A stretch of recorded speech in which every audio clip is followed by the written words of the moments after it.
A very good evening to everybody here, and welcome to day 2 of the virtual symposium on animal rights and research ethics, hosted by the Department of Plant Biology and Biotechnology, Loyola College, Chennai.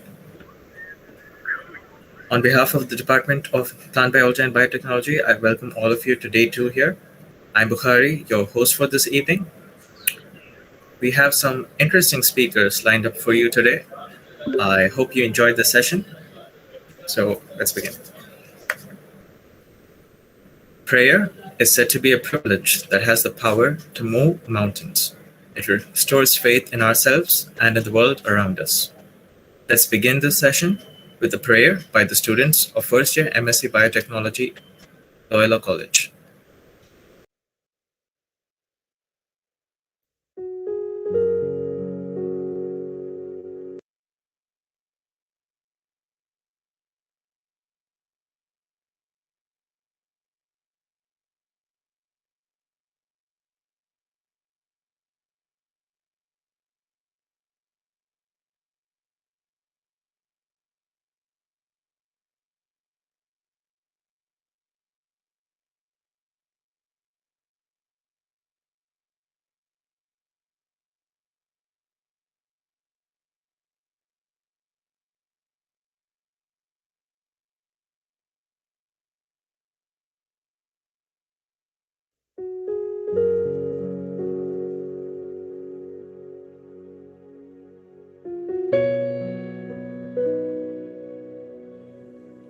Lord, make me an instrument of your peace. Where there is hatred, let me sow love. Where there is injury, pardon. Where there is doubt, faith. Where there is despair, hope. Where there is darkness, light. And where there is sadness, joy. O Divine Master, grant that I may not so much seek to be consoled as to console, to be understood as to understand, to be loved as to love. For it is in giving that we receive, it is in pardoning that we are pardoned, and it is in dying that we are born to live. Amen.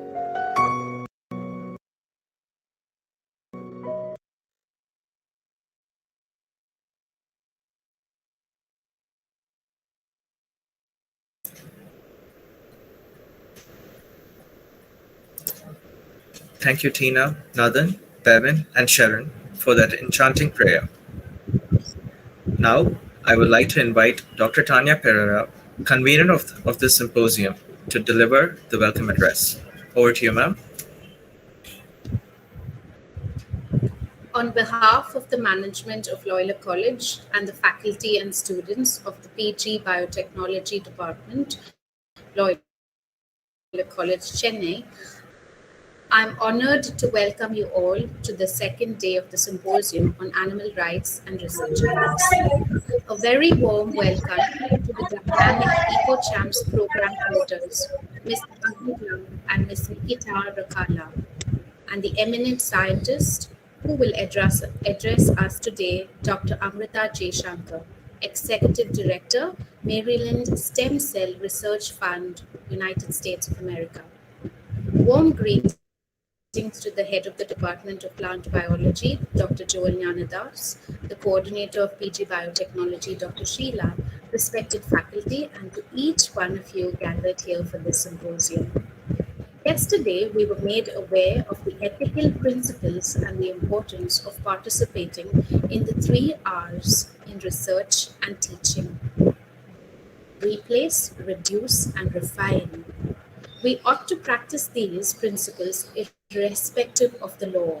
In my opinion, the law is the basic minimum that is expected of each of us. To be ethical calls us to unite both heart and mind and consciously make decisions that is for the betterment of all life, from the smallest mycoplasma to the gigantic blue whale. For we all play an important role to maintain the beauty and balance of the ecosystem. Yes, Mosquitoes too do have a role. Today, we are blessed to have with us the program coordinators from EcoChamps Bhumi.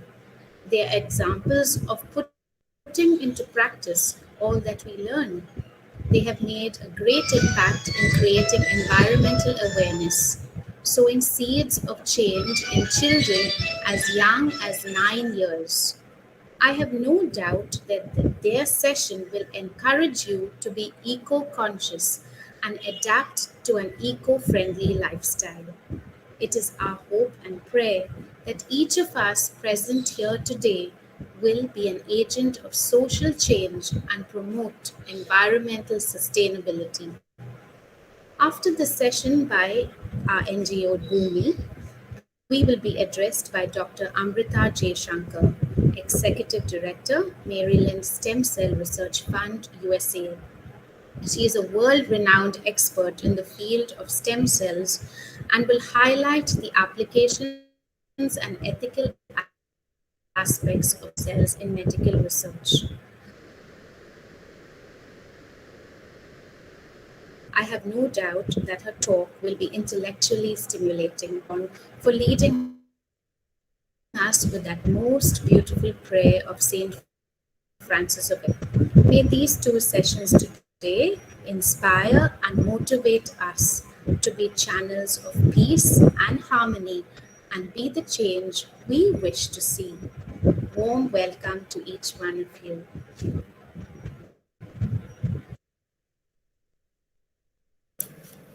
Thank you, ma'am, for your warm words of welcome. Now, we have a recap of the events of day one. I invite Ms. Sugirta from second year MSc Biotechnology to give us an account of day one's proceedings. Good evening to our respected participants. I'm very pleased to present the recap of day one of the Animal Rights and Research Ethics Symposium. Dr. P.T. Radhakrishnan, Professor, LaGuardia, Community College, New York City, was the keynote speaker and presented a global perspective of animal rights and research ethics. The key points were the animal ethics examines the relationship between the humans and animals, how humans treat animals, and the use of animals in research labs, both vertebrates and invertebrates. She had clearly cleared the doubt whether the animals are sentient beings or not. Animals and birds are sentient beings. Insects and vertebrates other than cephalopods may or may not be sentient. More research is required in this area, whereas fishes are sentient contrary to the popular perception. More than 100 billion animals are used in research in every year. The laws and regulations are very variable in different countries. There is no universal law that protects animal rights, and there is no common code of ethics. She highlighted the importance of principles of 3 R's of animal research ethics. The principles are replacement, reduction, and refinement. Replacement involves using alternatives to animals such as in vitro and in silico methods. Reduction implies minimizing the number of animals used and the harm inflicted. Refinement says about improving the lives of animals and making active efforts to reduce their suffering, least distress before, during, and after the experiment. Almost 70% of research experiments with animals aren't reproducible due to variable stress levels of the animals. To avoid this, increased understanding of animal behavior is needed, and implementing it is essential to validate the results. Some of the current methods as alternative methods to animal testing are: first one is microchip cell-based assay for drug testing, which is up to 62,000 cells can be tested in one microchip plate. Second one is organs on a chip. It mimics the human body environment on a chip with the presence of sensors. It imitates the physiological and biomechanical conditions of organs. Next one is 3D bioprinting. Printing living tissues onto a scaffold and generating vascularized living human tissues. Assay and test can be performed on these in vitro tissues. Next, the last one is biomaterials scaffolding. Cells such as T cells are impregnated on scaffold with micro rods in the presence of cytokines to encourage T cell proliferation. T cell scaffold can be used for T cell expansion. Studies have shown that in the right situation, students do better with non-human alternatives while compared to the live animal dissection. Software such as Visible Body is used to explore human anatomy in interactive 3D. This is an example of using digital tools and technologies instead of vivisection. Later, the day was concluded with an e-quiz for students based on animal biodiversity and animal research ethics. Thank you. Thank you, Sukirta, for highlighting the key points from the session on global perspectives of animal rights and research ethics. Okay, so for the first session today, we have the team from the NGO Bhumi to address us. I request Ms. Anisha from first year MSc Biotechnology to introduce our speakers. Thank you, Mr. Bukhari. So good evening all. We are honored to have with us the EcoChamps program coordinators, Ms. Nikita Rakala and Mr. Agnija N from the NGO Bhumi. Bhumi is one of the India's largest youth-led volunteering organizations. EcoChamps is a group of young, energetic volunteers across India who strive for meaningful change. EcoChamps are people who volunteer, lead, and inspire. EcoChamps is an environment sensitization program that has impacted 4,300 children in 23 schools across Chennai. The program is aimed at making proactive practitioners of eco-friendly lifestyle and advocates of environment sustainability. The EcoChamps program coordinators, Ms. Nikita Rakala and Mr. Agnija, are well experienced in organizing both on-ground and virtual environment sensitization programs. It's impressive to know that they have conducted programs across 17 schools in Chennai and have engaged with more than 500 children over the last 2.5 years. Mr. Agnija and Ms. Nikita have inspired over 100 plus volunteers to be part of this excellent program that actually makes a difference for you and me and the world at large. Loyola College thanks you, Nikita ma'am and Agnija sir, for accepting our invitation to address us at our Animal Rights and Research Ethics Symposium. May I cordially invite you to motivate and inspire our participants. Thank you.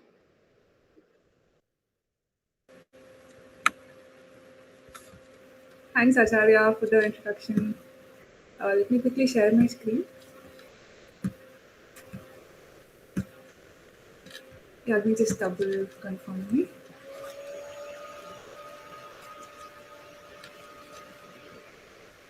Yes, Nikita. I'm able to.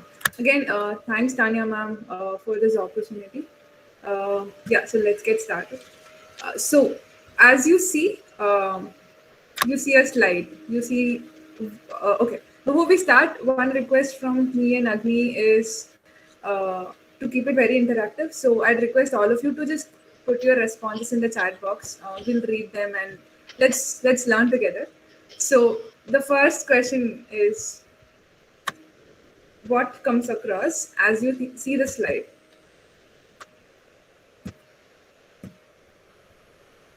Anything, whatever comes, just type it in the chat box. Let's see what are the thoughts and perspectives on this particular slide.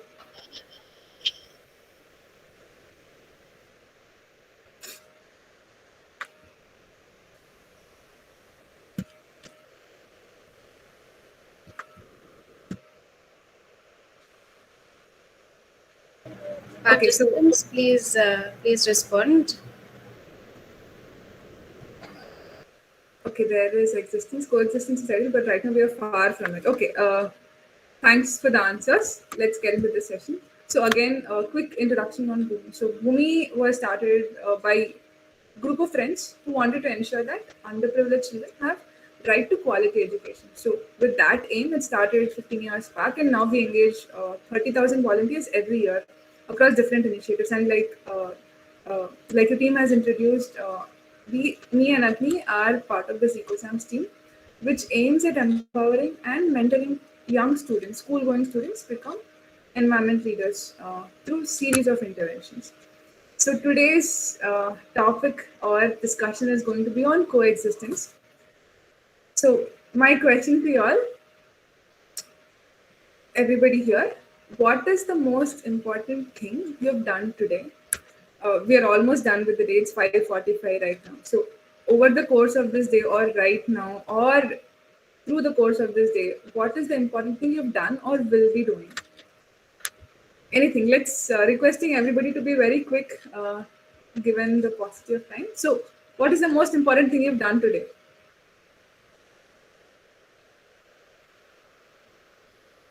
Okay, waiting for one or two answers. Study for exam, having food. Great. Okay. How about travel safely? Great. How about breathing? Right? Isn't breathing the most essential and fundamental thing that we do every moment, consciously and unconsciously? So, question to you all again: how much oxygen do we consume? Any guesses? Okay, let's get into it. So, an adult human consumes about 7 to, or inhales and exhales about 7 to 8 liters of air every minute. So, if we take this into account, on an average day, we consume about 9,000 liters of air. Now, given that we know oxygen is 20% of air's composition, we can understand the amount of oxygen we breathe in and basically we inhale on everyday basis. So, I would really request you all to be participative for the next question. What is our source for oxygen? The very fundamental reason for our being, which is oxygen. Who provides us this? Who provides oxygen to us humans? Where does it come from? Plants, trees. Okay, expected answer. So let's see the next slide. So what you see here is, what do we see here, and does anybody know what's in the picture? There are some good answers like algae and cyanobacteria. Okay. Coral. So what we see, great, yes. So what we see here is corals, coral reefs, which is an underwater ecosystem. So they have been in existence for more than 400 million years, and they don't even occupy 1% of the ocean floor. So the amount of space they occupy is less than 1%, but they are home to 25% of marine species. So given these two facts, we can understand the density and diversity of life that exists in coral reefs. Now, coming back to our question, we know that oxygen comes from trees, but 70% of the oxygen comes from the oceans, and 50% of the oxygen is actually coming from coral reefs. So this underwater ecosystem provides 50% of the Earth's oxygen, the very fundamental source for our breathing. It also absorbs about 1/3 of carbon dioxide that is, emitted due to fossil fuel burning or imbalance created by deforestation.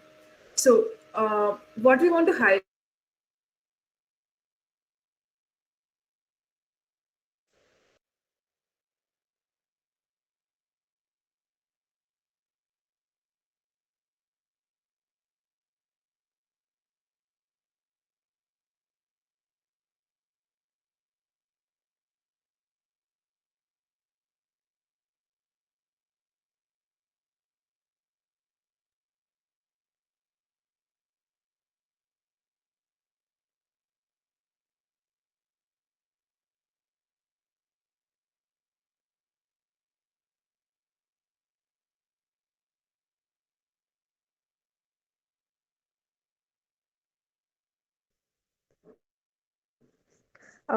Adi, could you share the screen? I have a small power issue here. Yes, Nikita, sure.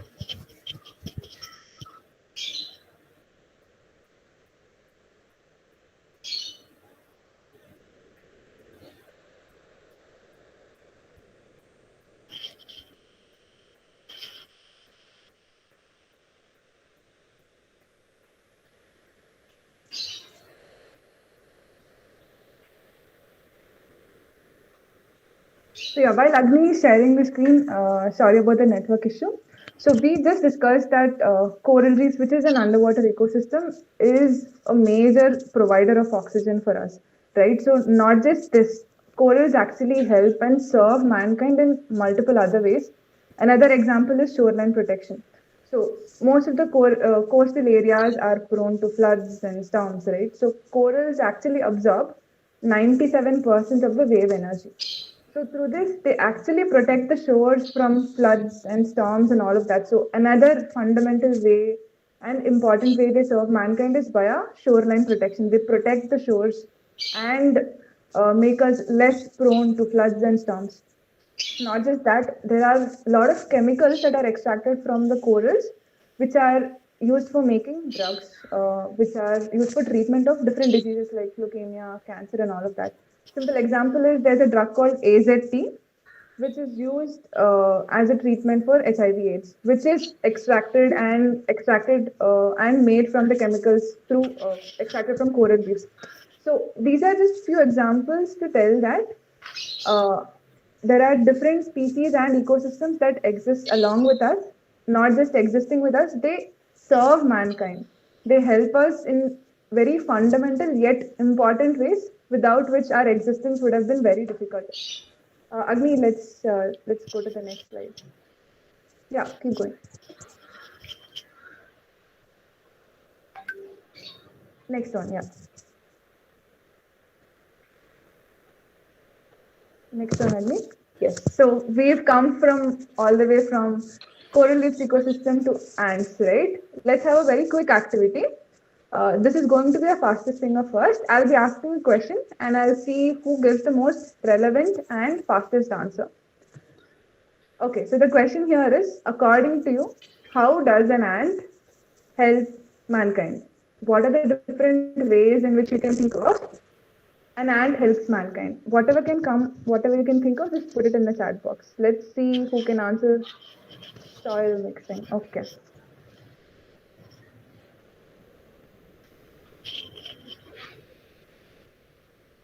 Aerate soil, recycling of nutrients, decomposing dead. Wonderful, great. But the first answer came from Amrit, so probably we'll give it to him or her. Amrit, sorry. Yes.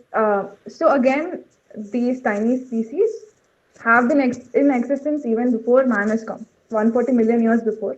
They are super tiny, but they can carry weights which are even 100 times their weight.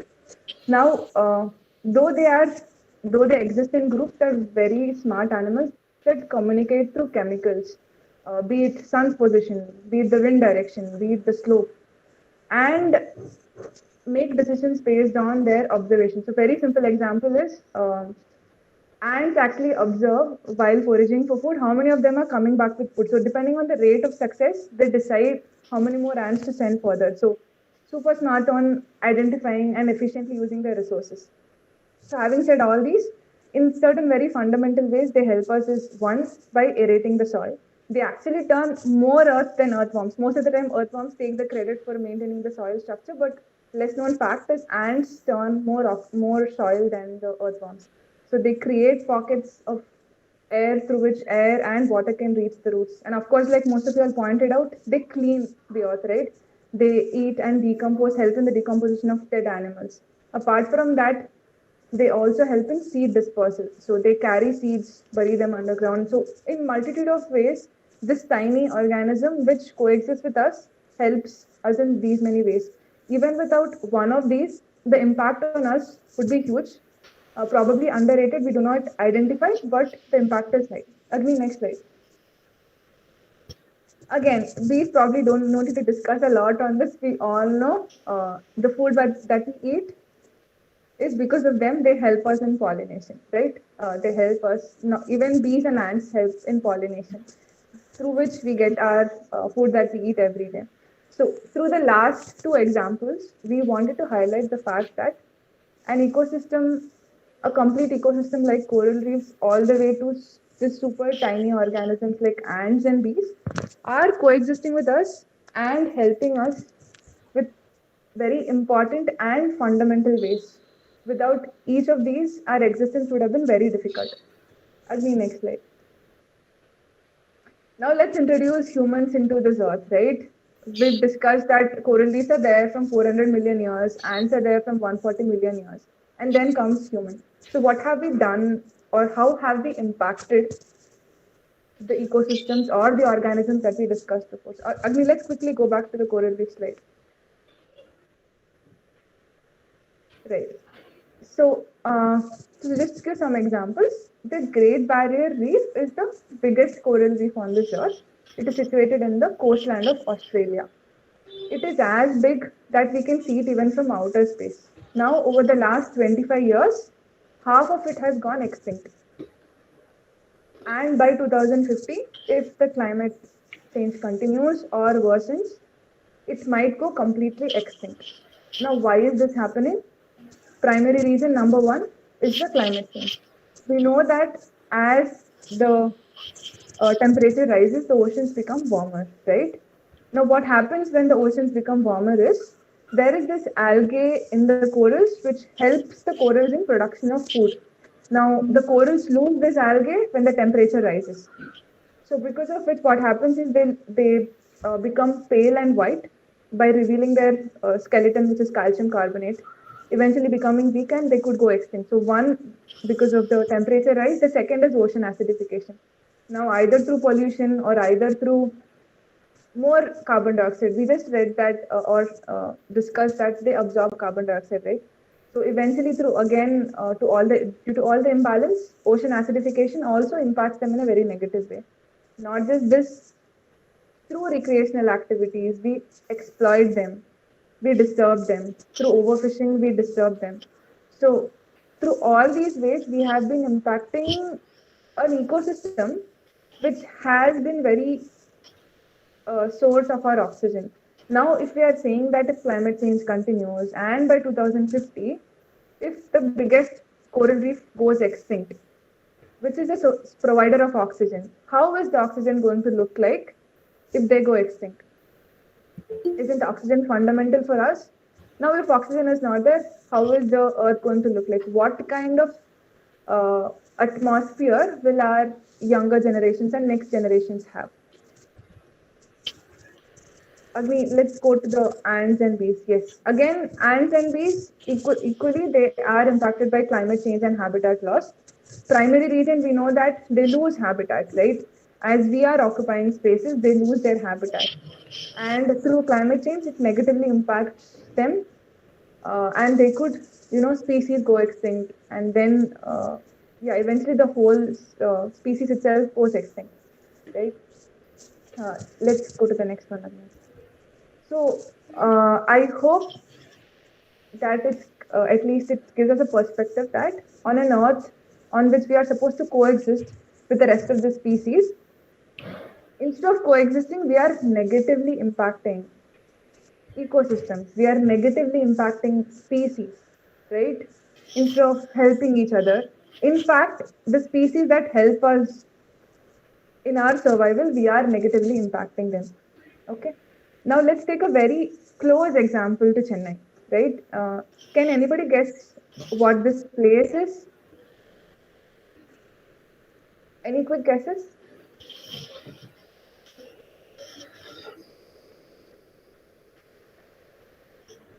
Okay, so this is amazing, Acharya. Yes, you got it right. This is the Pallikarne marshland. So Pallikarne marshland is, Agni, you can go to the next slide. Yes. So about 30 years back, it was occupying about 50 square kilometers of space. It is actually home to diverse flora and fauna. It is home for different kinds of reptiles, birds, fishes, and so many other things. So wetlands and marshlands in general, especially this one, is known as a water storage. So it's a natural water storage for our Chennai city, and it is also a natural water cleanser. It cleans wastewater, right? So such marshland, which is occupying so much of space, helping in so much of helping in biodiversity, helping in the hydrological ecosystem around it. Now, Agni, next slide. Can anybody guess this place? This is nothing but the Pallikarne marshland itself, just that it is now a landfill. Correct, yes, I see Abdul has said it's also Pallikarne, correct. So just to understand certain things, Chennai on daily basis generates 5,000 tons of solid waste. Okay, so in Chennai, we have two major landfills, one in Kodungayur, which is for the northern zones, and the Peringudi, which is for the southern zones. Both of them put together, it is more than 400 acres of land dedicated to dump the waste that is collected from our homes. So when we say waste, it is going to be organic waste, probably vegetable peels that come from our home, maybe paper waste, paper that we throw every day, maybe the plastic waste that we put into our dustbins, and maybe reject waste like diapers, used syringes, and all of that. Right? All of this, imagine in your single dustbin, and then the whole of Chennai being collected and dumped into one space. Point number one, how does it look like? Can we imagine and feel how it looks like? And one point to note is 68% of the waste that is dumped in the landfill is coming from the residential area. So 68% of the waste which is going to these spaces is coming from our homes. And in that, I think Agni will also cover what is the composition of this waste, but I hope it gives a picture, right? We have been using acres of land just to collect so-called waste from our homes and dump into these spaces. What about the manpower? What about the time? What about the cost that goes into this whole process? Chennai budget 7,000 crores sometimes is allocated, I think, for waste. If you compare this with disaster management, it is only 3,000. So we are spending more amount of money just to handle our waste than what we are using for disaster management. And all of this to do what? Point number one, to create more pollution, because we know that this landfill is a composition of different kind of waste, right? Organic waste, plastic waste. As they react, there is toxic liquid like leachate, which is generated. This goes into the soil. This gets into the water body, right? This is a negative impact. We are also using a land like Pallikarne marshland, which is supposed to increase the biodiversity for dumping waste. So it is directly impacting the biodiversity there. By clearing the space, point number one, by spewing chemicals, basically toxic like leachate into the soil, into the water. Apart from that, these landfills also emit greenhouse gases like methane. So they are again contributing badly to the environment. And third thing is the dignity of life. So we know that maybe there are people. Have you guys seen this Sillu Karupati movie? Sillu Karupati movie? Can I see any hands raised?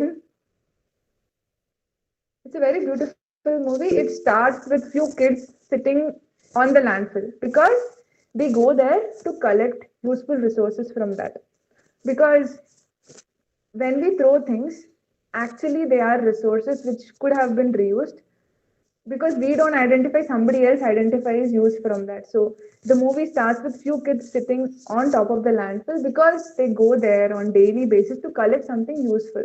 So we are creating an environment which is completely depriving a dignity of life. We are creating a situation where somebody is actually going to such spaces in search of livelihood, right? And all of this we are doing at the cost of manpower, at the cost of budget, at the cost of time, negatively impacting our environment. Agni, next slide, Agni. Again, this is something that probably most of us see on daily basis or have seen multiple times, right? Quick question: why do cows eat this garbage? Is it that they don't know what plastic is? Can't they differentiate? Can I quickly say a yes or no? Is it because they don't differentiate the food? Why do they eat plastic? Lack of food. Because lack of food, they are actually eating plastic. No grass. In fact, they eat it because most of us make a fundamental mistake of putting food inside the plastic cover, tying it and putting in the dustbin. Now that animals don't have hands and cannot open the cover, they eat it along with the cover.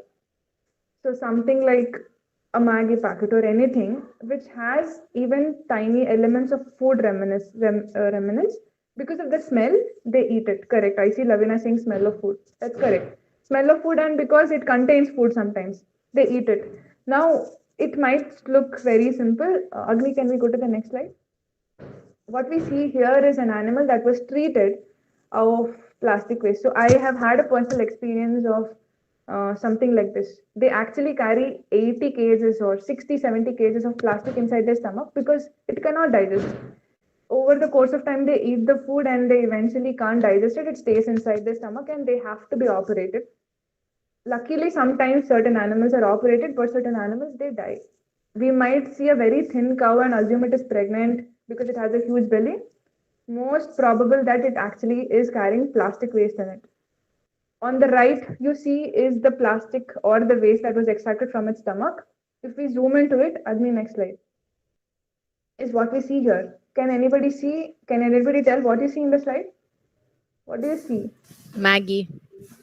Yeah, it's Maggie packet. It ate that Maggie packet because probably it had some remnants of food on it, right? It's maybe a small mistake that we do, but actually has a very bad impact on these animals. So one thing to be very conscious of is how are we disposing the food along with plastic, right? Agni, next slide. Again here, so we see these turtles eating plastic. Is it because they can't differentiate? Is it because they lack food? Probably most of the times the reason is plastic is emulating their food. For example, dolphins identify their food by a process called as echolocation, which is they send high pitched sounds, and based on the echo that comes back, they identify the food. Now, underwater, because it is dark, most of the times these garbage and plastic that gets into the oceans confuses the animals. Animals are very cognitively intelligent. It's not that they are dumb animals, they cannot differentiate the food. Each of the animal has its own way of identifying the food, maybe by the smell, maybe by the look, maybe by the feel, maybe by the sound of it. What we are doing through all this exploitation or irresponsible disposal is by creating an environment which looks very similar to their food environments. Agni, next one, Agni. So pausing here, I would quickly want to hear from each of you. Does this picture look disturbing in any way? On a scale of 5, how disturbing do you think this is? 5, right? Does anybody know what bird this is? Everybody says 5. So this is actually an albatross. It's a sea albatross, which actually finds food over the oceans, flies across the vast spread of the oceans, and identifies the food by smell, actually. So it feeds onto the krill and the algae, and there is this smell of dimethyl sulfide, actually, which is an indication of food for this particular bird. Now, what happens over course of time with plastic is even it emits this dimethyl sulfide, so confusing the animal for that, or maybe even the color of it, right, by the tiny buttons that you see. So different reasons are there because of which animals or birds are consuming plastic in different forms.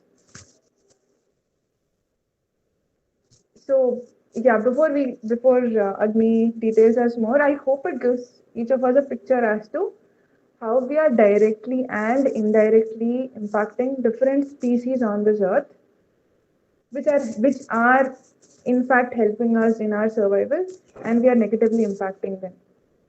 Yeah, over to you, Agni.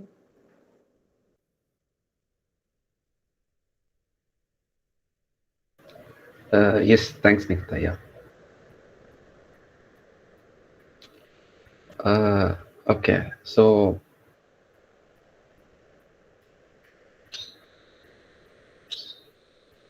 yeah, so far we saw about the problem of overflowing landfills. So landfills are places where the garbage is actually collected. The garbage is actually gathered once the collection is done. So we saw the kind of environmental implications these collected garbage in the landfills itself can create, the kind of environmental implications they can have. Okay, so but have you ever wondered what happens to these uncollected garbage or trash? What happens to them? Where do they go? Yeah, so you can answer in the chat box. And Nikita, since I won't be able to see the chat box, you can help me with that if there are any replies. Vaishnavi says oceans. Yes, exactly. So these not just oceans, all kind of water bodies. One thing that happens to these uncollected waste or trash is that they find their way to water bodies. So not just one type of water body, all kind of water bodies, be it ponds, rivers, or lakes, or oceans and seas. So yeah, they find their way there. These water bodies, be it a lake or ocean or sea, are ecosystems in itself. So they house, they are houses to actually variety of life forms. So many of which we don't even know, we are not even aware. Those many life forms are there in a marine ecosystem, and they all exist with this in a symbiotic relationship with one another. So there's this complex food web that is there within. One depends on A depends on B for shelter, for protection from prey. All of that symbiotic relationship exists between the different creatures in the marine ecosystem. We'll see an example of one such symbiotic relationship in the next slide. Yeah, this is it. So uh, this is like the waste that reaches the ocean. This is the kind of harm it can cause by disrupting the ecosystem, which is actually existing uh, within the oceans in a perfect balance. So yeah, before we see about one such symbiotic relationship that exists between the different species in the marine ecosystem, let us also see this. Yeah, so this is it. So how many of you already know this? It's been in news for quite some time, so I guess few of you might already be knowing it.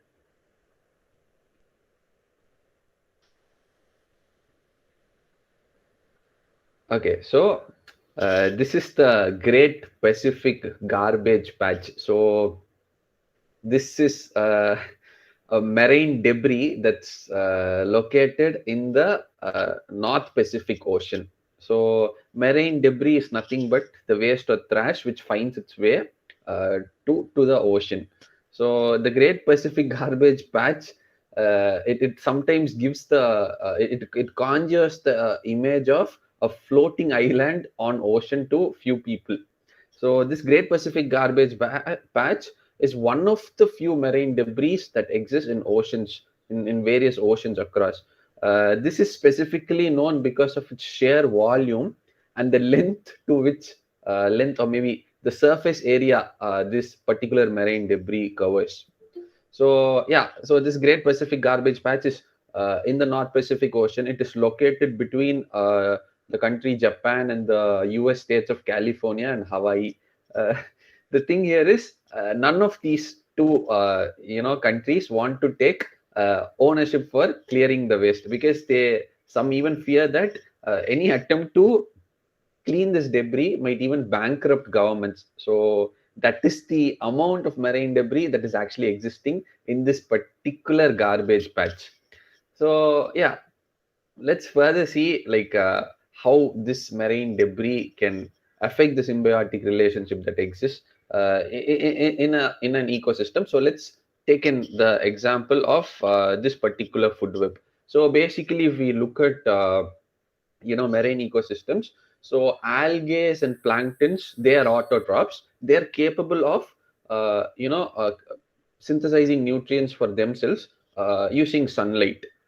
So when these plastic resins, these microplastics in form of debris, when they float on the surface of the ocean, they actually block the sunlight that is to reach these algae and plankton. So this algae and plankton, they are not able to synthesize the nutrients that is needed for their growth. So they don't grow sufficiently. As a result, there is no food for the tiny fishes and turtles that depends on these algae and plankton. When these tiny fishes and turtles are less in number because of less food being available for their population, this further affects the bigger fishes like whales and apex predators, which further depends on these tiny fishes for food. So this is the kind of harm a simple, a simple plastic cutlery or a plastic spoon that we throw can create to the environment. So it might find its way to an ocean, and it might go and disrupt the entire, the balance that exists in an ecosystem like one we saw right now. And they further, apart from disturbing the ecosystem, they also confuse the marine creatures that is dependent, that it actually lives in this oceans and water bodies. So for example, loggerhead turtles, they actually mistake this picture. So loggerhead turtles, they mistake plastic bags for their favorite food, jellyfish, because these plastics, they have a similar movement to that of jellyfish. They get confused and they eat the plastic. Likewise, the albatross that we saw, the albatross mistakes again these plastic resins for fish eggs, and they take this and they feed it to the young albatross chicks. So those chicks, they eat this and they die out of starvation due to ruptured organs. Can you imagine how terrifying it is to even hear a mother actually feeding poison to its own child? So that is the kind of harm the waste that we dispose without proper care is able to cause to the animals that's there. Okay, so yeah, we saw about the Great Barrier Reef earlier. So Nikita spoke about that earlier. So yeah, we read about species extinction and all of that, be it in news or from whatever sources. Extinction is not just for species; it is for entire ecosystems. So if you actually investigate into what really causes extinction of any species, if you look at that, the first or primary reason would be habitat loss. So habitat loss happens when the ecosystem which exists in a perfect balance is being disturbed. So this is one example. So the Great Barrier Reef, the biggest coral reef in the world, this is an ecosystem, and this houses so many creatures, and it is home for so many creatures. So this Great Barrier Reef is currently in the status of danger, and experts predict that it would actually head to extinction by 2050 if the same level of environmental degradation or the harmful effects that is causing this coral reefs to not survive continues. So yeah. One more fact is that our planet Earth is home to 8.7 million species. Okay, we human beings are just one species that's there in the planet. So it houses so many different kinds of species. So you subtract one from 8.7 million. So yeah, you can see how insignificant that number is. That one is, I mean. So yeah, just because we are one of the intelligent species in the planet, do we have the rights to dominate the other species which is there in the earth? The earth is equally home for every living creature that's there in the planet. So do we have the rights to dominate? Okay, so this is where we need to learn coexistence. Why these many problems? Why is all of this happening? So this is the kind of system we live in. We live in a system of linear economy. We depend on nature for resources. So we take resources from nature, we send it to factories or industries, convert them into a product of our need, and then we use that product as long as we think that it is in usable form. And once its usage is over, we throw it away. This is the system that we actually live in right now, the linear economy. But do you think this is the right way? This definitely is not the right way, because this is the reason one of the reasons all of these problems are occurring. So what is the solution to this? What is the answer? The answer is circular economy. So again, the answer is derived from nature. So in nature, nothing is linear economy. Everything exists in form of a circle in nature. So in nature, nothing is waste. The output of one system is the input to another system. which is whose output is further input to some other system. So everything exists in form of a circle and in a perfect balance. So that is the exact kind of approach we need to deal with this kind of problem. So when we talk about circular economy, there are three aspects to it: the make aspect, the use aspect, and the dispose aspect of it. So yeah, the in both the systems, the resources are the starting point. So jumping into the make aspect of the circular economy. So we need to follow this approach called minimalism. So minimalism uh, is the style of it is living with bare necessities. So I live only with what I need. So there's no room for excess or surplus here. The first thing here is we need to actually lessen our needs. When the needs are less, we buy less. And yeah, so minimalism is not just beneficial for the environment, but personally, it is beneficial to us even. So yeah, just imagine the headache you get when you try to manage your wardrobe after so many days after you've left it unorganized, or how time consuming it was to clean your house last time. So what is the root cause of all these problems? We buy excess, we consume excess. So this is the first step.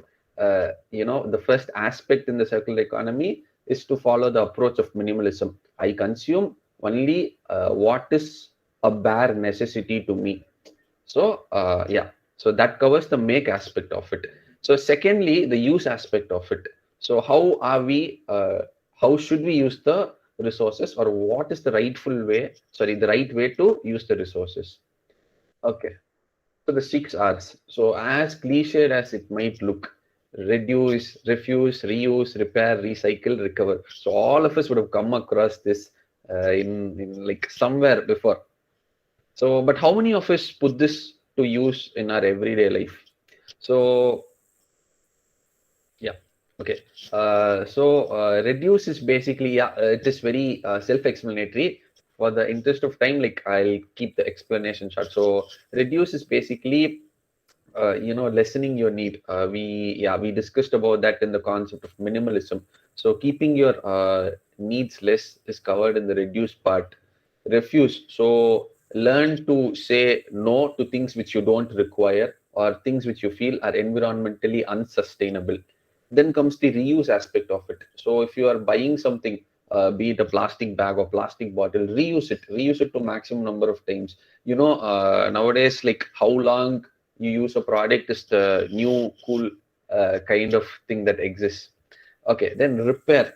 When was the last time you fixed something? There's so much joy associated with fixing broken things. So while you repair, you're also living the life of the person for a day who actually made that product. So if your bag is torn or something in your house is broken, instead of replacing them, repair them. Then recycle. So hand it over to a scrap dealer, or someone who collects scrap. Hand it over to them, who in turn can send it to some recycling plants where this can be converted into some other form of energy. Then recover. So try to take value from the discarded items. Many space exploration companies, they've been able to send rockets to space at a cheaper price, and the whole idea behind this is they're now actually recovering important components from things which they previously discarded after a launch. Yeah, so learn to recover useful items from discarded things. So yeah, that's about the 6 R's. Now coming to the dispose aspect in the circular economy. So this is how the composition of a household waste looks like. So 60% of the waste that you generate in your house is organic, and it can be composted. Composting is a process very much similar to gardening, but very few of us know how to do it, and even fewer of us actually try it. So 60% of the waste can be composted. 20% of the waste, 60% of this is vegetable and organic waste which can easily be composted. 60% of this is plastics, glasses. So all of these can be easily recycled. So hand it over to a scrap dealer. So 80% of the waste that gets generated in your house is taken care here. The remaining 20% comprises of the medical waste and the reject waste. So medical waste, you need to discard them very safely. So when you're discarding medical waste, so when you actually start this composting and gardening process, you even start to care for the microorganisms that exist in the soil. So only when you connect with nature, you'll really become conscious about the environmental implications that every action of yours can have. So this medical waste, though it might not be harmful for humans when you throw it, it can cause harm to other life forms that exist on the planet. So dispose them carefully. The remaining 10% of the reject waste, you can send it to the landfills, and the government can or the authorities can easily take care of them. Yeah, so the final, the case here. So what do you see here? So yeah, I'll myself give the answer since we are running short of time. So this is basically frotting of lakes. So this is a common phenomenon in urban cities like Bangalore. Even in Chennai's Marina Beach, frotting has been quite a phenomenon for quite some time now. So if we investigate into what exactly causes frotting in these water bodies, it is the presence of harsh chemicals that is there beneath their surface. So how did these chemicals make their way into these water bodies? So it is through it happens when untreated household water is actually discharged into these water bodies. So what do these untreated household water contains? It contains the used water from our detergents, or the yeah so those personal care products that we use in our everyday life, be it shampoos or soaps or detergents or cleansers, all of them, they contain so many harsh and aggressive chemicals which have been added to the product to preserve it, to create some stability, to create some nice appearance, all of that. The thing is, they are not harmful to human beings immediately. Their harmful effects are slow, but to other environmental creatures in general, even you could even consider soil. So other environmental life forms, these chemicals are very harsh and they have serious environmental implications. The solution to this is make use of eco-friendly products. Eco-friendly products, like you can make your own detergent. The bioenzyme, it is a magical liquid. It can be used for multiple purposes. You can Google what bioenzyme is and see. You can use that for your detergent. In place of your detergent, you can use an organic shampoo, an organic soap. All of these you need not go and buy in any organic store. So you can make it at your own house. The techniques are very simple. So these they are naturally good to us, and also they don't affect the other life forms that's there in the planet. Yeah, so that's about it. So yeah, can we coexist? Yes, so this is what it is. So far we saw about the problems are not so conscious, eco-conscious actions of us are capable of creating to the other life forms. So if we are to coexist, we need to conscious about every action of ours. So yeah, so finally, to wrap up this webinar, I would say, today being October 2nd, the birthday of Mahatma Gandhi. So remembering Mahatma Gandhi's famous quote, be the change you want to see in the world. So yeah, let's take a oath today that my waste is going to be my responsibility. So every time I am going to dispose something, I'm going to think carefully about the environmental implications my disposal is going to have. So yeah, that's about it. So Nikita, over to you. Hey, thanks, Agni. So we just saw a slider on can we coexist, right? So there are, as Agni has discussed in different ways, we can reduce the negative impact we are having on the earth. Now, probably just take another 2-3 minutes to discuss about the program that we have been doing, Agni and I. So we coordinate this program called as EcoChamps. Main aim is to empower young school-going students to become environment leaders, and through different interventions. So it's not just knowledge focused, but it is more solution oriented. We tell them the problems and the solutions. How can they implement these solutions in day-to-day basis? So these are different pictures from our sessions. We start off with waste segregation, tell them why it is important and how they can implement it. Then go to composting. So we tell them why should we compost and how to compost. We even provide logistics where to the school where they can implement, composting through Khamba pots. We teach the students how to make their own kitchen garden with basic, simple seeds available at home. So before the pandemic, we used to directly go and do on-ground activities with the schools, engage hundreds of students. You can see top left is a vegetable garden that we set up. So depending on the school, if it has ground, we set up garden in the ground. If they do not have space in the ground, we set up on the terrace using the grow bags. You could see Agni taking session on composting. So he's explaining how to use khamba pots, basically how to compost using khamba pots. And then you see children making seed balls. It is one quick way to increase the green cover. You can just make a seed ball and throw it, and then eventually 60% or with 60% success rate, they will eventually convert into small saplings. We see a duck house that is made by the students. They basically upcycled or reuse the plastic bottles to make a duck house. And because of pandemic, we converted into a different model, which is completely virtual model. We made small changes to the program where students can implement things with whatever is available at their home. So just probably you could see one kid, sieving the compost. So she has prepared the compost and she's basically sieving it so that she can use the manure for her garden. So she learned how to compost from the sessions. She's made the compost and she's using it. So we target students and the volunteers who teach these students. You can see on top right, kids actually spreading awareness in their apartment about importance of waste segregation. They also set up logistics in their apartment where they can implement it as their own apartment. So it's part of a make a difference project that they've done. Agni, next slide. Yeah. Yeah, so this is our team. This is what we do. There are different impacts that we create, and the solution starts from each one of us. So when we talk about big environmental issues, big impact to the biodiversity around us, it doesn't have to be big revolutions. It starts with small changes from our homes. So that is what we want to convey.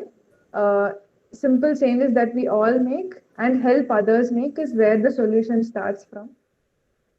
Yeah, so we hope that today's webinar has given good perspectives to all of you and certain actions to take away and do.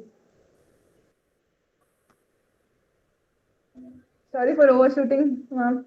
We hope we could still,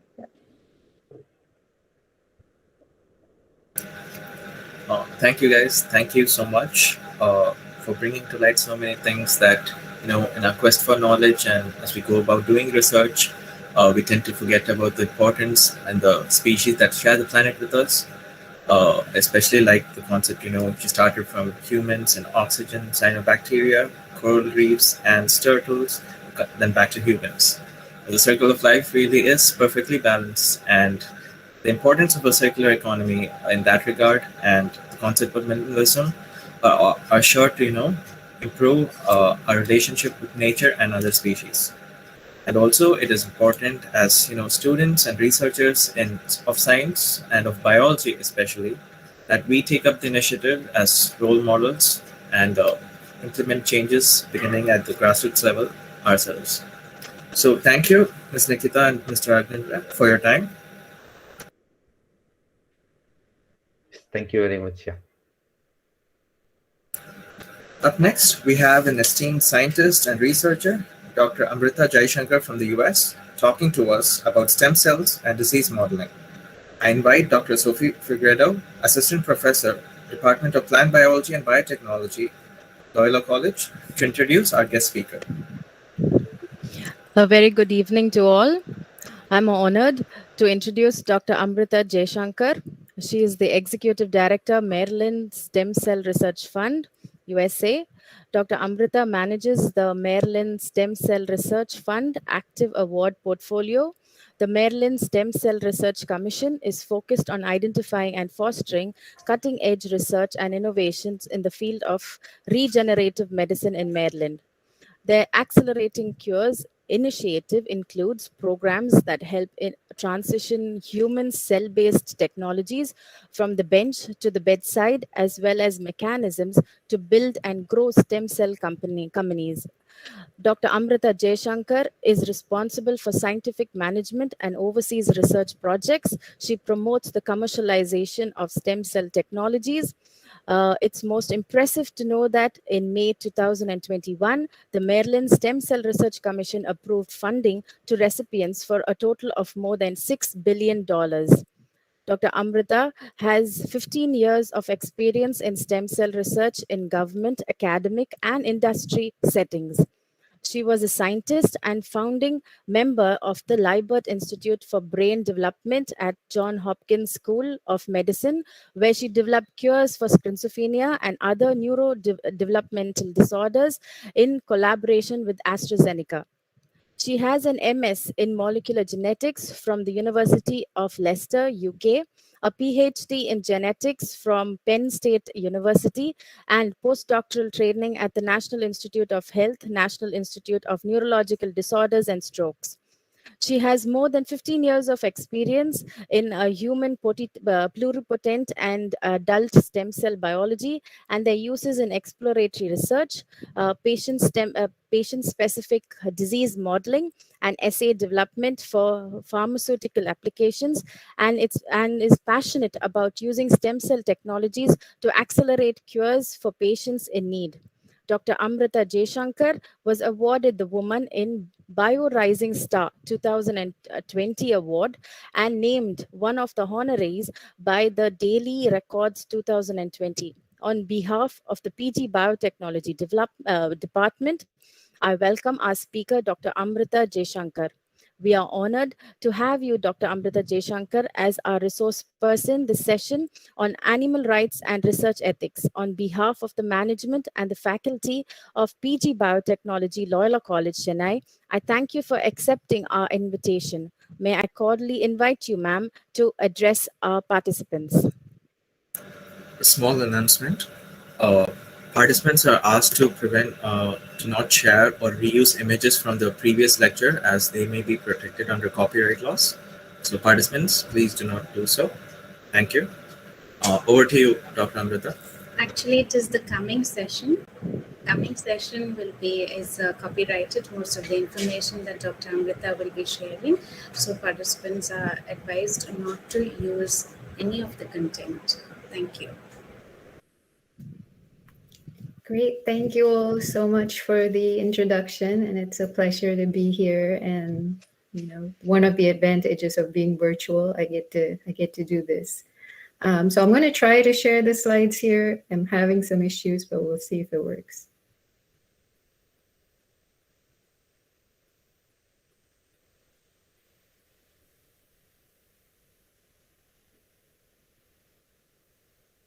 All right. Hopefully this works, but it's kind of taking my whole screen, so I can't see any of you. All right. Well, thank you so much for that introduction. My name is Amrita, and I am the Executive Director of the Maryland Stem Cell Research Fund. But today I'm going to be talking to you more about stem cells and disease modeling. And I hear this is about, you know, use of animals and ethics, so I'll try to mention these as we go along. But I'm going to keep my talk really brief. So if there is anything I can expand on, or if there's further questions, I'm happy to answer. But so as was said in the introduction, I trained as a scientist, and I've been working with stem cells for, I guess, over 15, 16, 17 years now. Makes me feel old, but it's been a long time. And it's about the time that many types of stem cells even came onto the field. So I'm going to share a brief overview here, and try to not make it sound like science fiction, but I am giving you the pretty cutting edge of where science is at now. So, you know, take it with a grain of salt, if you will. So my interest has been with stem cells, with genetics, and essentially neuroscience, so all types of brain disorders. So, and this is of interest because, several people struggle from central nervous diseases across the world. And it has not only an effect on, people and their lives, but also a huge economic impact in that, people have to spend so much money trying to treat these diseases and disability to work, and, it affects their families. And so this is a very arbitrary sort of classification of what CNS diseases are, but you've heard of many of these, right? So Parkinson's, Alzheimer's, schizophrenia, and they all occur together sometimes, they're separate sometimes, but they're very interrelated disorders. So my interest for a long time, has been trying to understand these diseases and try to find a cure for them.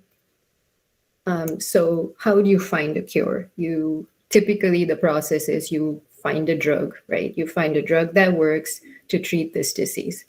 But it's a very long and risky process, right? So you do research for years and years, and you do preclinical development. And this is where a lot of the animal models are used, because everything is, you can't test these things in humans. So you use different types of animals to study them. For years, you try to understand how to model this disease in an animal, how it reacts to things that you test, right? And then it goes to clinical trials where you test it in a number of people. And then in like 10 to 20 years, you maybe get one drug approved. And so obviously this is a very, very expensive process. And this slide is outdated, but even then, it costs billions. And the worst part is that after all that, most drugs fail. Right. So there are several reasons why drugs fail. It could be that you use the wrong dose. It could be that it doesn't get to where you need it to go. Oftentimes, the brain is just so complicated that it's really hard when you're modeling a disease in an animal, for example, to actually know what it is that you're studying or measuring. It's very different in a human when you actually do the clinical trial, right? And then there's a high placebo effect in that, it's the brain, it reacts, it's super complicated, it reacts in ways you don't understand. So, there's almost a 30 to 60% sometimes placebo effect. So you don't know if the drug is having the effect or if just people thinking they're having the drug is having an effect. And then there's, you don't understand the mechanisms of the disease entirely, because obviously a schizophrenic mouse is very different from a schizophrenic person, right? And so it's really hard to predict the response. And so, with relation to this talk here, I think what's most interest to you guys would be that traditional preclinical models fail to accurately predict how these drugs would work, right? And the traditional preclinical models that we talk about are animal models, and they don't often work.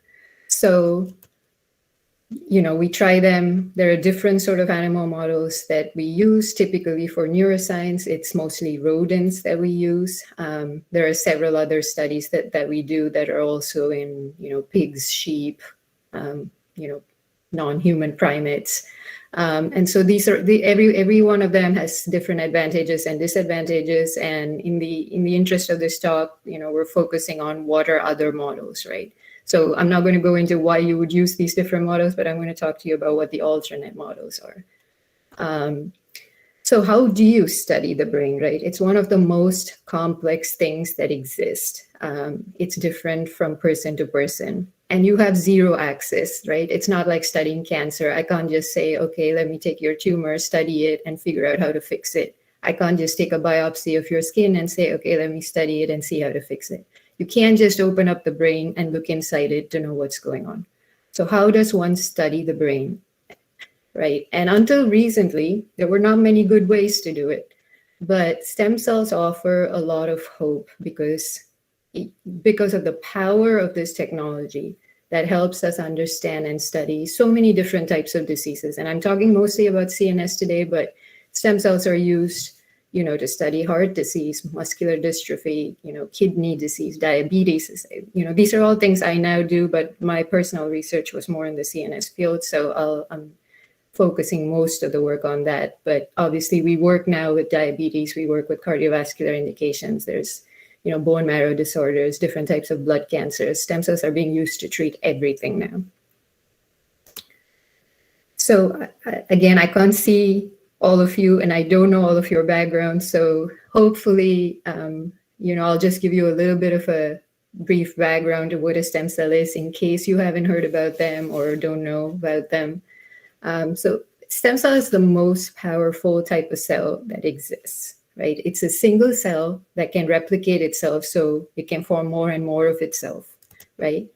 And it can also differentiate into many cell types. So they can form almost every cell type in your body. So if you think about it, all of us come from one or two cells, right? And, it's the stem cell that determines everything, basically, what the body develops into.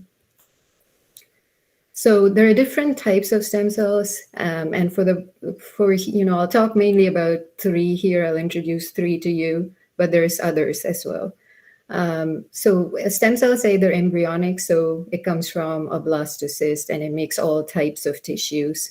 And again, there's a lot of ethics around this, but as a person who's been in this field for a long time, I'll tell you it is heavily regulated.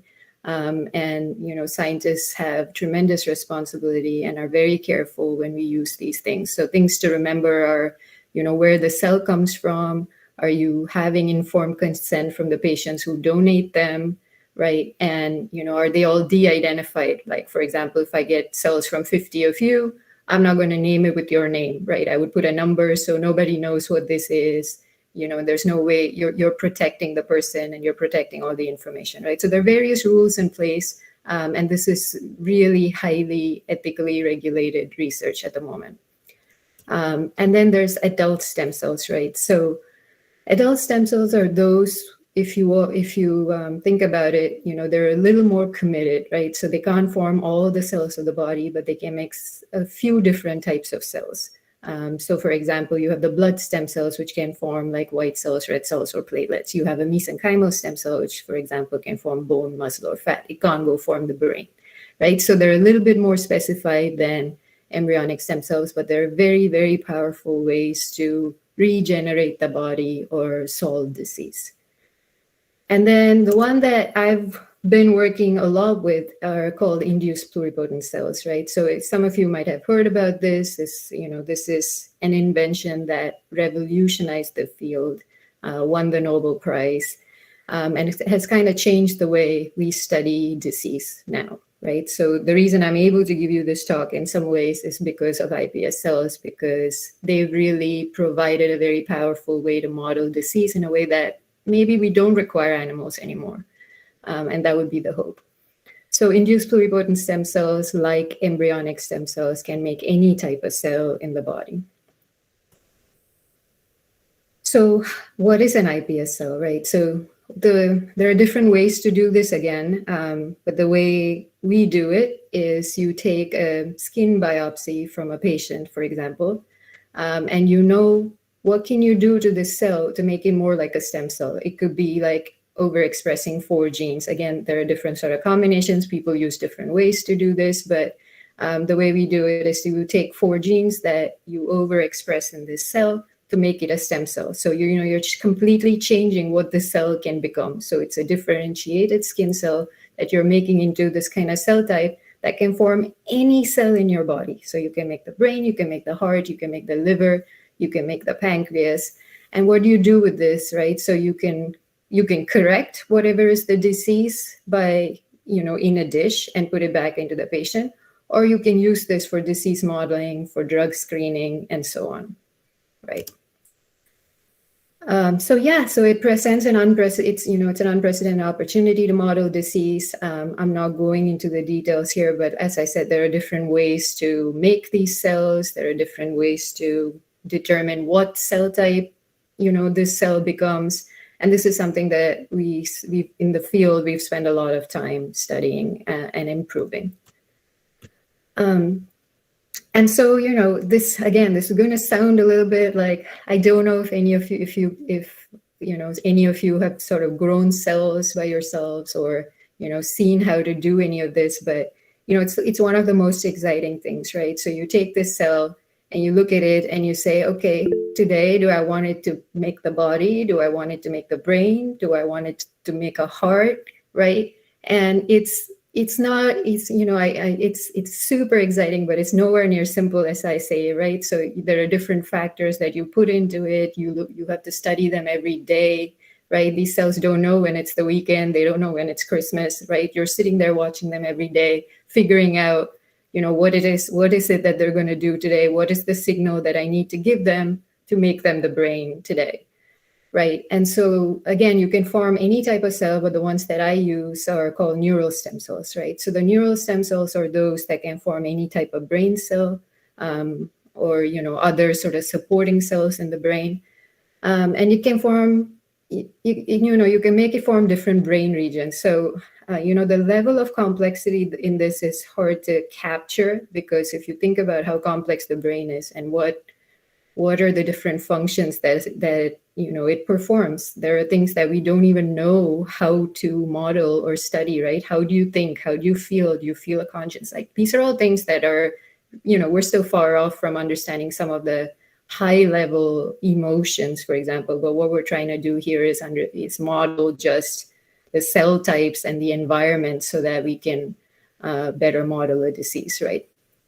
And again, there's several different types of neurons, and that differs whether it's the front of your head, whether it's the middle of your brain, whether it's the back of your brain, whether it's the spinal cord, whether it's what's going to the eye.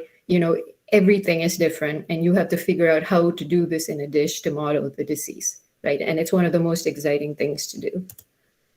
And so this is an image of, neurons that I make in a dish. So it's really similar to what you would see in the brain.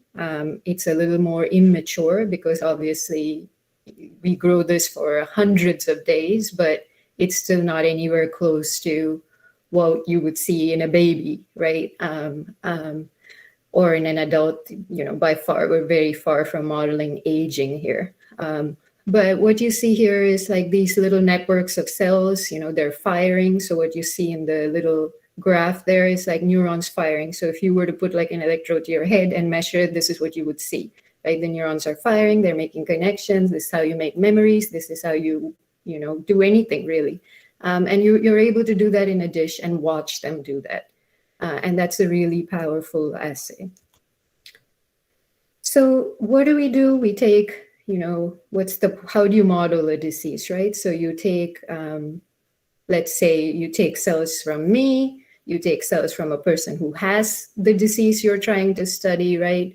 And you'll compare both of them and you'll say, okay, let me make, the type of neuron that I want from here. So for example, in this picture, you see it's actually from like the scalp, the skin from the scalp.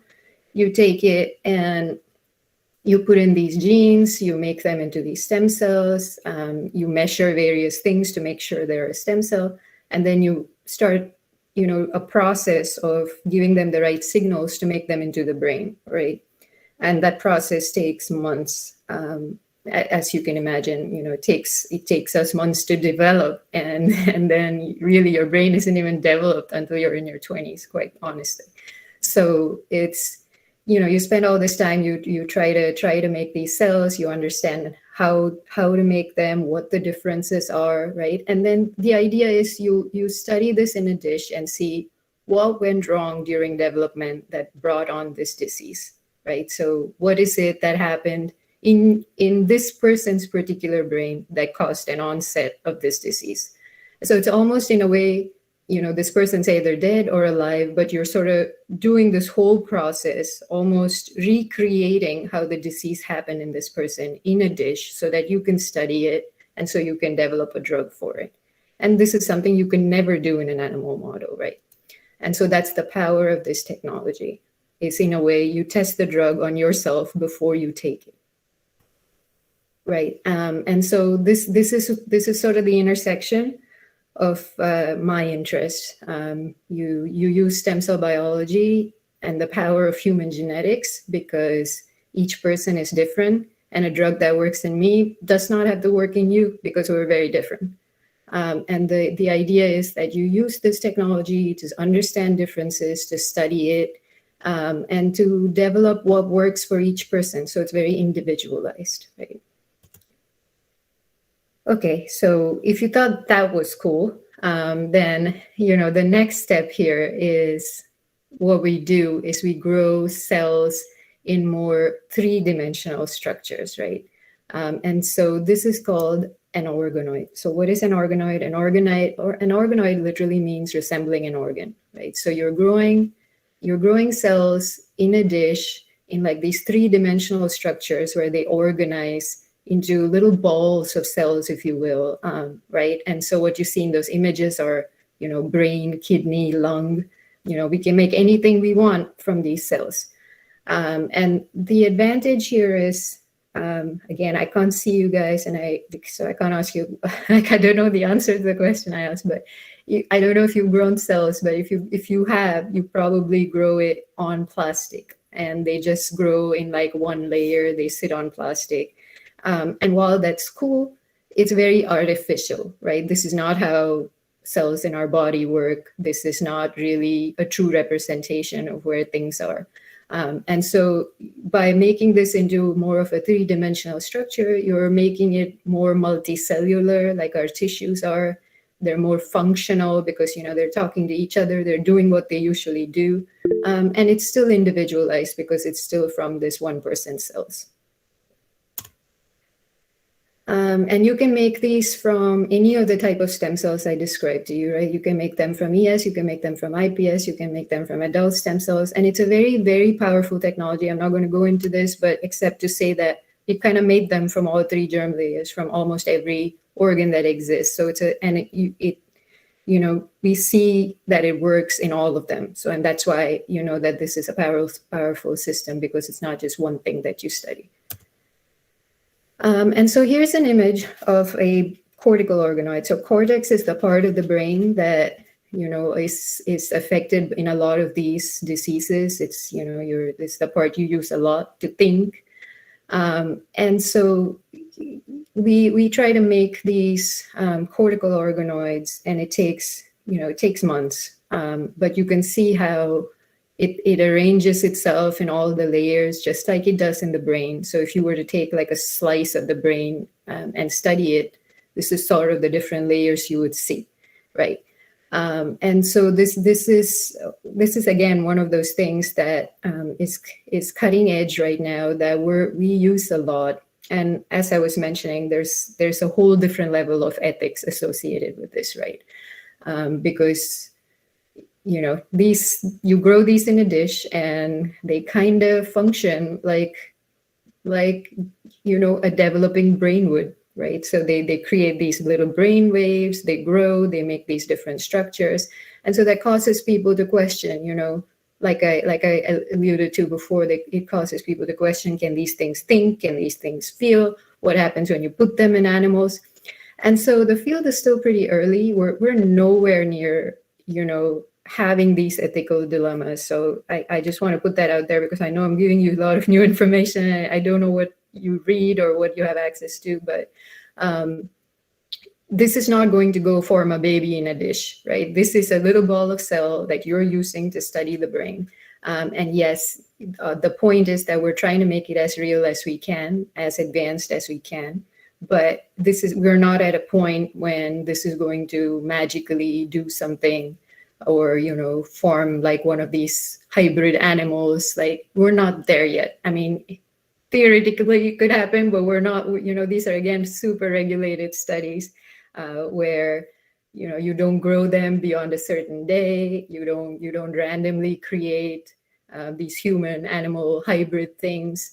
It's all very regulated, and it's a very powerful system that we use just to model disease, not to create any other new species. And so, organoid technology has several applications. Obviously, today I'm just talking about disease modeling and drug testing for most part, but there are several different, ways to use this technology to either treat disease, or to create these biobanks, or to modify, like genetically edit cells. But the most powerful thing we use them for currently is for disease modeling and drug testing. So as I mentioned earlier, drug discovery is a very lengthy, expensive process. It has a high failure rate because you're not able to effectively validate these drugs, and partly because we use various animal models, and it's impossible to test the actual efficacy of this drug. And you've probably heard this word a lot now with vaccine efficacy, but this is the same for all drugs that we test and everything, right? So often it makes sense to test safety in an animal, but it would be great to have other models to test efficacy, and that's sort of where we're going with a lot of the work we do. And as I said, current 2D culture systems and animal models don't really help us predict human responses, accurately, because it's not nearly an equal system, right? You can mimic the physiology of a disease in an animal. So there's an urgent need to accurately model human disease in vitro to accelerate drug development and advance personalized medicine. And that's what we use stem cells for, and that's most of what I've told you about today. And then, there's one other part, right? So if again, I'm sort of leading you to where the field is at the moment. So this is going to sound a lot like it's out there, but this is our thinking in the field, right? So we're able to so I've told you we can take stem cells, we can, recreate the cell type that we want to study. And then I've told you the next step is, like, instead of 2D, we make them into 3D, so they look more like tissues in our body. But here's the next problem, right? So the tissues in our body don't exist in isolation, right? So when you take a drug, it's not like it just goes to the lung and there's nothing else, right? So all of these tissues sort of interact with each other. And so there's a need then to use these, develop more technologies to get these tissues to work together, right? So that you can more accurately model your body in a dish. And so what we do here is combine various microfluidic and tissue engineering approaches. So what that means is, let's say I'm growing this 3-dimensional structure. It's not going to live for long in a dish if I can't get blood through it, because this is how your body works. Or if it's the brain, you need this, other fluid. If it's your gut, you have another fluid, right? So there's a need to create these models in a dish that have all these different components that exist in your body. So we use different approaches, whether it's, we create some like scaffold for these cells to sit on. We create like these little fluidic devices so blood can flow through it, so they stay alive for a longer time. And so there's that interaction that is the same as the interaction you have in your body. And so, so this is how you think, right? This is how you solve a problem. You go stepwise towards what it is that you're trying to do. And so we have the cells. Now we have we can recreate the architecture, we create the tissue, and now you're creating the other sort of pieces to it, right? Like, blood or whatever is the other missing pieces that are, physiologically relevant. And so this then is the dream, and we're getting there, right? So the dream is to have a human body on a chip, so that when I say I want to test how a drug works, I'm not going to test it in an animal, but in a way, you test it on myself in a chip, right? So we have multiple organs that can be connected in a system to sort of stimulate this body. So, we use this moving forward as something that mimics accurately the disease that you're trying to study, the genetics that will be studied. And so, this is the endpoint that we're working towards, and to model disease. So we won't be needing to use animal models anymore to study all of these different diseases. So I'm going to leave you with this, in that, I don't expect you to remember all the details that I've said here today, but what I'm hoping is that you just have the ability to think big and, be inspired, and, you can be anything it is that you want to be.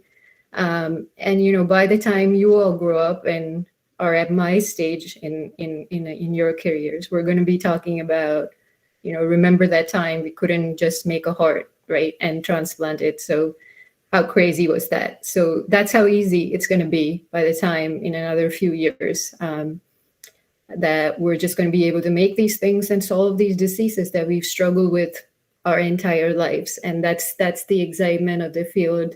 That's the excitement of working with stem cells, and that's their power. So I'm gonna just leave you with that. I will share with you this YouTube channel that we have, so you can hear from some other people about the work that they do, right? And just to give you an example, we use this organoid model also, for example, to model COVID and several other diseases. So you've all heard about COVID and how how it affects everything, right? It affects the brain, it affects the lungs, it affects the gut. And so you use this organoid technology to kind of study all aspects of how COVID affects your body and how you can treat it. And it's a very powerful thing. So I'm just going to stop there, and I'll elaborate on anything else that you want me to, or I'll share these videos so you can spend some time taking a look at that. Thank you all.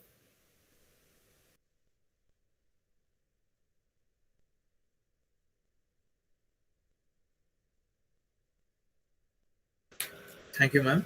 It was a very intriguing talk for sure. The challenges of current drug development and how stem cells and their miraculous power can be used to, treat central nervous system diseases, and how organoid technology has the potential to, revolutionize personalized medicine and modern medicine in the future. Now, there are a couple of questions here, if you would be so kind to field them. Yeah, sure.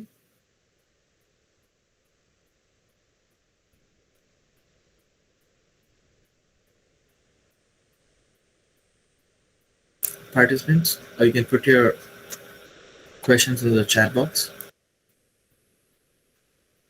Somebody raised their hand, but I can't see it. Okay, Amrita Jaishankar asks, is it realistic to think that soon we can fine-tune this technology to basically continuously patch parts of the brain with the old portion, so that the old portion will continue to be rewritten by new parts, effectively giving us the ability to replace much of the brain while in a live person? I don't know what you mean by patch, but I wouldn't. I don't think it's unrealistic to think of cell replacement, right? So there are diseases like Parkinson's, where essentially neurons die in your brain. And, so there's this whole class of diseases that are called neurodegenerative diseases, where this is what happens. You're losing many cells in your brain. And so the idea, there are a few different ways there are clinical trials ongoing right now that use stem cell derived neurons to try to see if you can cure this disease in a person by replacing those cells.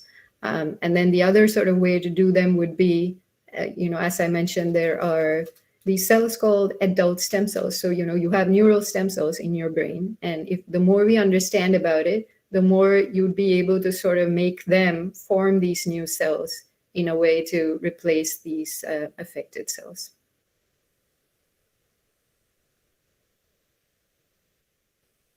Thank you, ma'am. Yeah, so replacing, aging is a huge deal. So yeah, that would be the goal. That's what stem cells are hoping to do: increase your lifespans, solve diseases. So that would be our goal, to replace those aging things.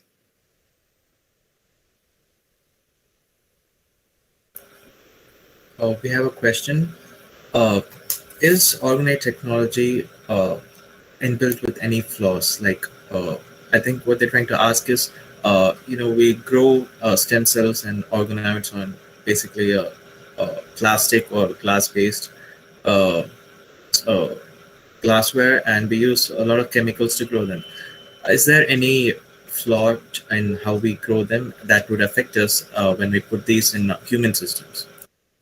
Yeah, so there's always development to do, right? And one of the hardest parts is, and so we work, again, there are two different applications. So the answer to that depends on, are you testing a drug, like I said, or are you trying to put them back in patients? We're nowhere close to putting them back in patients. We're barely close to putting them in animals right now.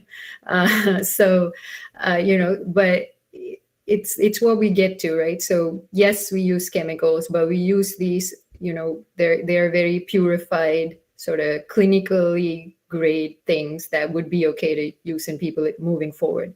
But the other problem is, in general, variability, right? So it's not the same.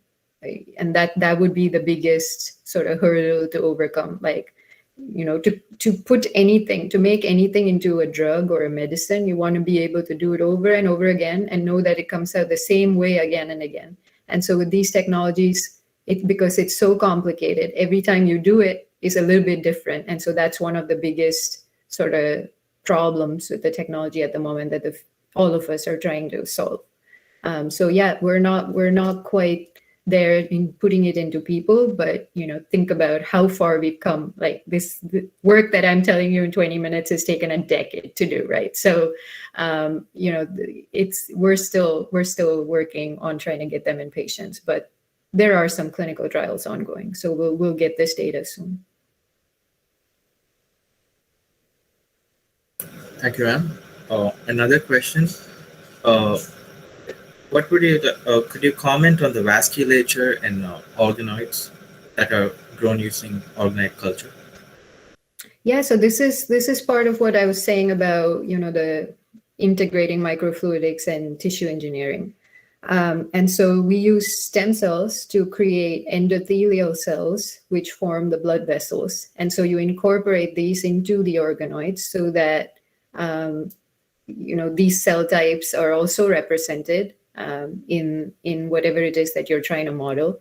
The other alternative is, I realize microfluidic is not a word you might know. So I don't know, consider it like little tubes, right, that are running through these cells that are sort of moving liquid. So it's almost like your blood vessels in your body, right? So here are the cells, and blood is sort of just flowing through it, and so the nutrients are being circulated. So the vasculature could be artificial through microfluidic devices, or you can try to recreate the real one using stem cell based approaches. So both are ongoing, and again, it's a very complicated thing to model, but this is where you push the science to get.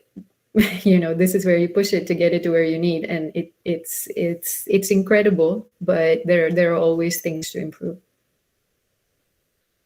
Yes, I believe Dr. Pankaj Kumar has a question. So you can turn on your mic and ask. Yes, thank you. Myself, Dr. Pankaj Kumar Singh from IIT BHU. Your presentation was nice. My question is that regarding the stem cell research, whenever we do on the research on some cancer cells or other things, we go through some rat study and other things, some weight, we check some standard weight of that animals or male or female, and that type of research is done on the animals. But this study, how we can do through this stem cell study? Right. So we don't use animal models here, right? So earlier in the field, we used to test these stem cells in animals to see if they develop cancer or not.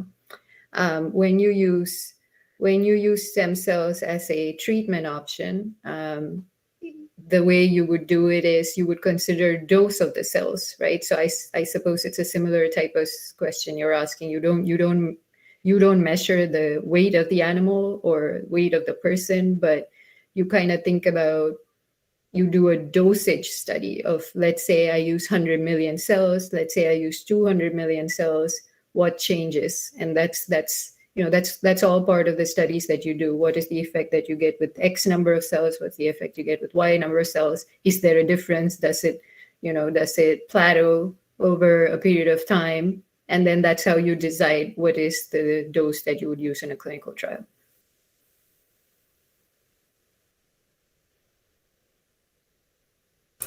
Sir, does that answer your question, Dr. Pankaj? Yes, sir. Clear, sir. Thank you. Okay, I think we have just enough time for one last question. Okay, a fellow Loyalite is asking, apart from age or physical size of the organ, what current legal regulations are already in place pertaining to the ethical aspects of growing brains? Well, so we're modeling it, so we're not quite there with growing a whole brain, right? So at the moment, the only sort of restrictions are how long you can grow these things, and when you put them in an animal, you have ways to measure where the cell goes in an animal. So the important thing is that the cell doesn't go to like the gamete, and that you're not recreating an animal which is part human and part animal, right? So these are the things that scare people. And so there are ways to trace the cells. There are limits to how far you can take these animals or grow these cells. And it's going to be something we constantly revisit, right? So, and this is based on where the science is at. Like, just a couple months ago, we were only allowed to grow it up until 14 days. And now we never realized how much we could study. And so now that number is going to get moved. Because and I'm going to say this, maybe I'm the, wrong person here, Tanya, but I strongly believe that while regulation and ethics is crucial, it should be hand in hand with where the science is going, right? So, we're not doing this science to cure rats. At the end of the day, we're here to treat humans. We're here to cure disease. And that comes with a huge responsibility. And we work constantly with bioethicists to make sure that we're doing the right thing. But, 10 years ago, we didn't know that we could possibly understand, pre-gestational things like why do people have miscarriages, right? This was not something we ever knew how to study. And we're at a point now when we can start studying that. But the thing is that it's going to create some uncomfortable conversations because the ethics will change a little bit. But so this it's constantly evolving. So I would say length of time is the most critical ethical constraint at the moment, because once you can start growing these for ever, you don't know what they're going to become. So and that would move slowly as we understand more and more.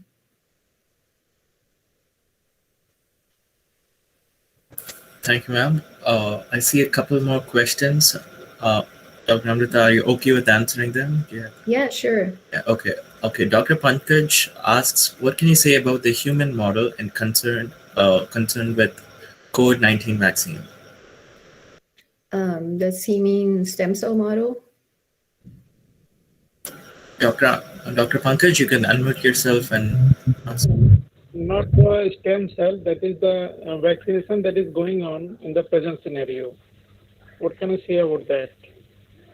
About the vaccinations in humans? Yes. So I'm not concerned at all. Go get the vaccine. If you haven't got the vaccine, get the vaccine. If you're being advised to get the booster, right? So this is not something I'm concerned about. I understand that there is concern because we've never had a vaccine approved so fast, but you have to understand the resources, the number of people that worked on it, and the amount of money that was spent on it in 1 year is equal to what other vaccines had for 10 years, right? And that's what's caused the acceleration here. And there's always some unknowns, but I think that the data there's been so many studies, there's so much clinical trial data showing the efficacy of these vaccines. So I am not worried about it. As I mentioned to you, what I would worry about is what happens if you do get COVID, right? Nobody knows what's going to happen 5 years from now. Are you going to have a stroke because you got COVID? We don't know. We don't know what the virus does. So why would you worry about what the vaccine does? Whatever the virus does is 100 times worse than what the vaccine does. So that's not something I worry about. But I understand that other people have concerns. So this is just my opinion. Thanks, madam. I think the last question would be by Amrit. Amrit, you want to unmute yourself and ask? Okay. Thank you for this incredible talk. This is the first time I've been hearing about organoid cultures of brain or neurological tissues. I've been really intrigued by this. I had a small question, in terms of neurological complexity, what is the level of sophistication that is possible currently with lab-grown brain tissue compared to a normal, mature human brain? Is it close to it, or is it still far away? It's still far away, but how far we've come is, this hasn't existed before, right? So the brain is the most complex thing to study. And I'm telling you only about it because that's what I study, right? So it's much easier. I also study the heart. I also study pancreas, right? So it's much easier to make a beating heart in a dish and create the cells that go around the heart. But when you think about the brain, think about not just the complexity of the cell types, but they're communicating, like they're reaching way different parts of just your brain. They're communicating all through your body, and so the complexity of just the interactions is even hard to model. Forget things like emotions or memories or consciousness, right? So these are things, how do you study this, right? We're nowhere close to getting a brain in a dish. What we're trying to get is, I guess, the brain cell types that cause disease in a dish, in a way. So we've made tremendous progress, but we're nowhere near the entire complexity of the brain. And I would say also nowhere near modeling aging. This is something I think about a lot, because how do you get the brain of an 80-year-old patient in a dish, right? And so we're working on different things. When you create these stem cells from a person also determines a lot of these factors. So it's something that we think about every day and we're solving slowly. But for me to explain the details of that, we'll be here 4 hours. But it's definitely something we're working towards, is accurately monitoring the sophistication of each individual, not just the general brain. Okay, ma'am. As you had mentioned that currently we do not fully understand the various neurological processes of the brain. So is it correct to say that in that sense that we do not currently have the right tools to evaluate the brain function of the organoids that we are growing? Yeah, so they're not a functional brain yet, right? So they're not quite a functional brain. So, I would say if you're thinking about something like that, you want to think about things like, MRI or cognitive tests that you're doing to assess brain function. So, the organoid's not anywhere close to that, not anywhere close to those sort of things. We can't measure those sort of things, and they're not there.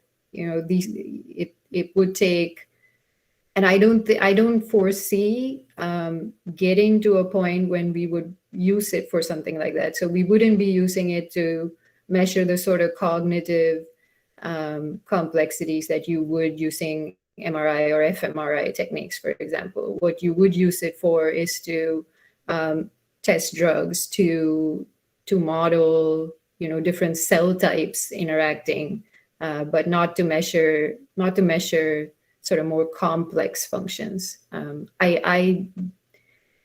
this would be something that I don't think ethics would let us get to, right? I don't think that you can get to a point when you have a thinking organoid in a dish. I highly doubt I will be allowed to do that experiment. So, as much as interesting as it sounds, I don't think you know enough to do that. So nobody should. Okay. All right, ma'am. Thank you so much. And I think that was the last question. Thank you so much, Dr. Amrita, for taking all our questions and for that very, very intriguing session. Yeah, great. Thank you all. And hope some people get inspired and solve some diseases here in the future. Thanks for having me. Thank you, ma'am, and have a good evening. It's been a very informative 2 sessions this evening. As we come to the end of today's proceedings, I invite Ms. Sai Sangeeta from second year MSc Biotechnology to propose the vote of thanks.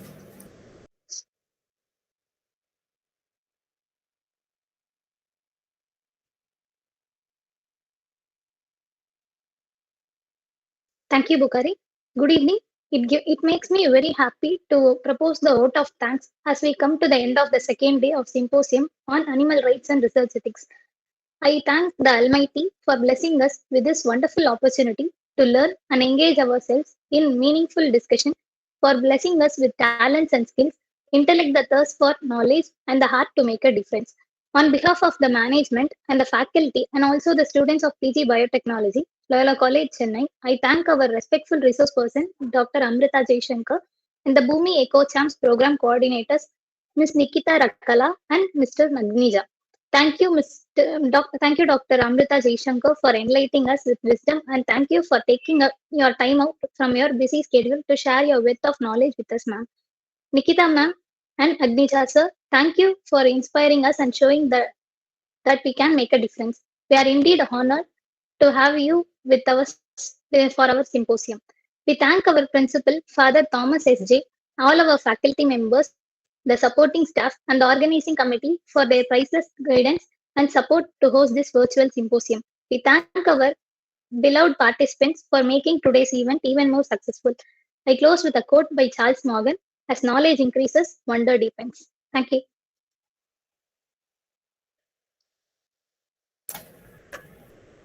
Thank you, Sai Sangeeta. We would like to invite all of you to join us tomorrow at 10 a.m. Indian Standard Time for the concluding session of this symposium. We have an eventful day planned for you with a talk on the ethics of artificial intelligence, a poster presentation, and the announcement of the winners of the various competitions. Hope to see all of you there. And that brings us to the conclusion of this session. On behalf of Loyola College and the Department of Plant Biology and Biotechnology, I thank all of you for your participation. This is Bukhari signing off. Thank you all and have a good night. Thank you, brother.